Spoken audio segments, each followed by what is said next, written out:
Let's talk about the first look. I love the first look. I tell this to Nate all the time, but it's arguably my favorite part of the wedding day. I think I love it so much because it's a luxury. Not every wedding has it, because sometimes the couple wants to wait until the aisle, which I love too, don't get me wrong. But first looks just tell you a lot about your couples. It means they want a private moment where they can react to each other, hold each other, and calm all the wedding day anxiety before they tie the knot. And you should be honored to be a part of that very intimate and sacred moment. So how do you film this event? We'll break down this process into 4 easy parts: location scouting, audio, camera angles, and we'll show you a 1 camera setup and also our 2 camera setup, and then obviously the actual shooting of the first look. First, location scouting / placement. First things first, where do you want to shoot the first look? Obviously, every location is going to be different, so we thought it would be helpful to go over our process for what we look for when choosing a first look spot, and hopefully these principles can apply to any situation you encounter. But first, remember, the subject of the scene is the couple, so as long as they are positioned right and look good, the location takes second priority. You still want a beautiful backdrop. This is also a fairly intensive collaborative effort that we take on with the photographer. They have to cover this event as well, so make sure you include them in this decision. And if the photographer went along and chose a spot without you, hopefully it's a nice spot, or maybe they've shot the venue a dozen times and know it's best, but you can always look for a different one and pitch it to them with valid reasoning by saying, I was walking around the grounds and saw this place, what do you think? If they don't like it, don't fight it. Roll with the flow and keep the peace. But assuming the photographer doesn't have a predetermined spot, what we do is a full walk through the venue grounds, cameras in hand. In fact, right when we arrive at a wedding, we spend the first hour just getting details of the exterior, drone shots, etc., and literally will walk all the way around the venue to make sure nothing goes uncovered. And while we're doing that, we're scouting, keeping the first look location in mind. We're looking for even lighting and a background with great depth. Ideally a large backdrop like a stunning treescape, valley, or the venue itself. In this shot, we actually just love the clouds in the distance and thought it would be a perfect backdrop. Even lighting is extremely important. You have 2 people facing each other who both need to look good, so finding a patch of shade is ideal. If you can't find an even patch of shade, what a lot of photographers prefer to do is just backlight their subjects. First looks typically take place before the ceremony, sometimes around noon when the sun is at its highest. But again, there's a look for everything. Harsh light is typically harder to work with unless you know what you're doing. Just know that the ideal situation is even lighting. But sometimes we even recently have had to embrace the harsh light and have been very happy with the results. Next is depth. You want layers in your shot. It's the key to making any composition really stand out. Ideally, your shot has foreground, your subject, and then a background. The blur on the foreground and the background really help the viewer's eyes focus in on your subject. Foreground isn't always available during a first look, which is why you'll see us use the groom as foreground, which we'll get to later, but the background is something to always look for. Here's a beautiful shot in Texas where Nate loved the bokeh coming off the lights far in the distance. And not only that, but there were multiple layers in the background: trees, the venue, lights, and the treescape all the way in the back. And those layers add to the image and create beautiful depth. If you don't have a beautiful outdoor landscape and you're filming the first look indoors, look for corners of the room that can shoot into. In most cases, you want to avoid filming against a blank wall. It doesn't create any depth and makes your shot look like it's missing something. Now that you have your spot picked out, we need to visualize the moment. And we do this by working backwards. We ask ourselves the following 2 questions. Where do we want the groom to turn around? And where should the bride approach from? After determining that, we'll pull out our cameras and see what angle the bride walking towards the groom will look the prettiest and give us the most depth. Depending on that, we'll pick a spot in the even lighting, set the groom up with his back turned from that spot, and go from there. Next up is audio. You guys, if you haven't heard from us enough, hear it from me one more time and say it with us. Audio enhances your shots. If you want the world's biggest crutch to this moment, use audio. It can potentially save mediocre footage. We always have audio during our first looks. Whether it's the father of the bride or the groom, we make sure we can hear what's going on. Oftentimes, the dad or the groom or even the bride will be so overcome with emotions that they whisper things under their breath, and those are the bits you want. Here's a good example. All right, I have to give you away today.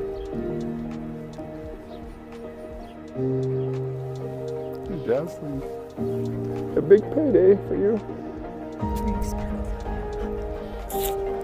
And heaven's shining on you.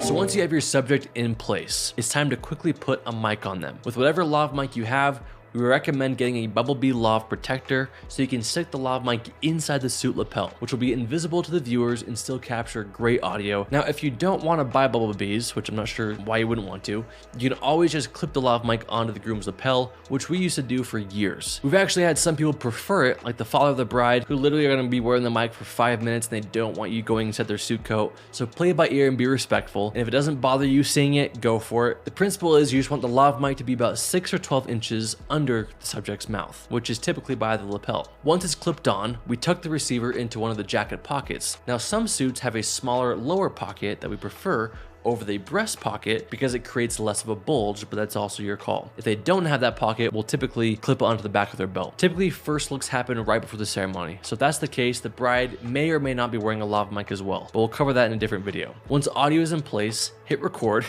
Make sure you hit record, because if the groom is in place, the first look is always now just moments away, and we want to get clean, crispy audio for that special event. Now that the groom is in place and his mic is recording, let's talk about camera angles. First, we're going to walk through our process if we were shooting this solo with one camera, and then we'll talk about how we would do it with a second shooter or 2 cameras. First, the one camera solo shooter method. Once the groom is set up, we'll get detailed shots of him standing there while we wait for the bride to arrive. These shots include him fixing his tie, walking to the spot, fidgeting with his ring, etc. As the bride starts to approach, we will film her approaching using the groom as foreground. Once she's in position, here's why I will pick my angle for when he turns around. You can do this a number of different ways, but if I'm a solo shooter, I always do this one of 2 ways. I'll either stand to the side on a wider angle, like a 16-35, so that I have both their profiles in my frame. This allows me to show off the entire scene, the groom's reaction to seeing his bride, and also the bride's reaction to seeing her groom. Profiles aren't everyone's favorite angle, but this ensures that my one camera shows everything. The second option is to stand behind the bride on a tighter focal length, like a 50 or a 70mm, using her as foreground.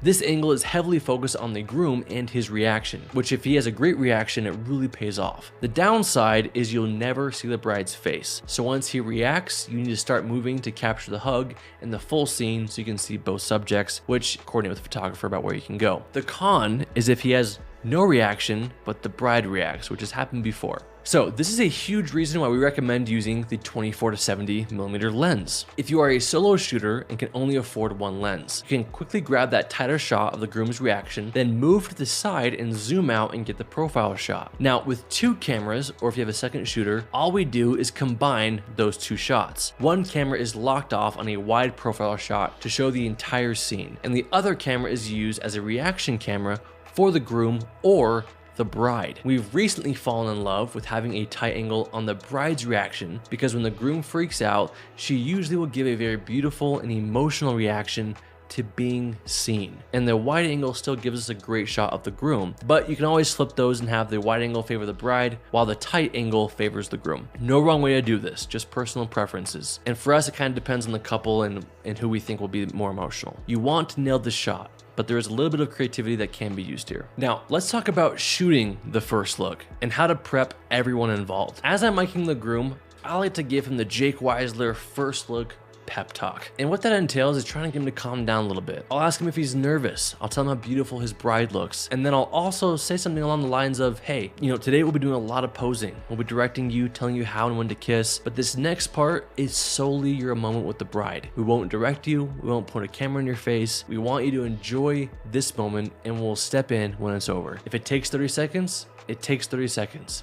If it takes 10 minutes, we'll wait 10 minutes. Just enjoy her. And don't overthink it. Just be natural. And I always say, dude, you look awesome. And that girls love when guys use their hands. And I'll leave it at that. I also tell them not to turn around until they hear a verbal go from myself or the photographer, which means we're both rolling. And lastly, I'll direct him which way to turn, typically towards our cameras. Then once the moment is happening, I'm like a fly on the wall, dead quiet, no talking, no clapping, no cheering, no directing, just letting the couple have their sacred romantic moment. And most importantly, before the first look, I check and recheck with the photographer where they want to be. Usually 9 out of 10 times, the photographer wants to capture the groom's reaction or the wide shot. If it's the wide shot, perfect. We can lock off a camera next to them and share the angle. If it's the groom's reaction, it's also perfect because our other angle is either going to be right next to them or it will be on the bride on the other side and won't interfere with them at all. But I do stay mindful of the photographer because typically they'll move around and I make sure to move with them, but also compose my shots to exclude them. Sometimes we'll look to each other and nod to get closer. I always use it as a courtesy in case they're loving their wide shots, so just remember to be courteous and don't move in without their approval. You're both there to do the same thing.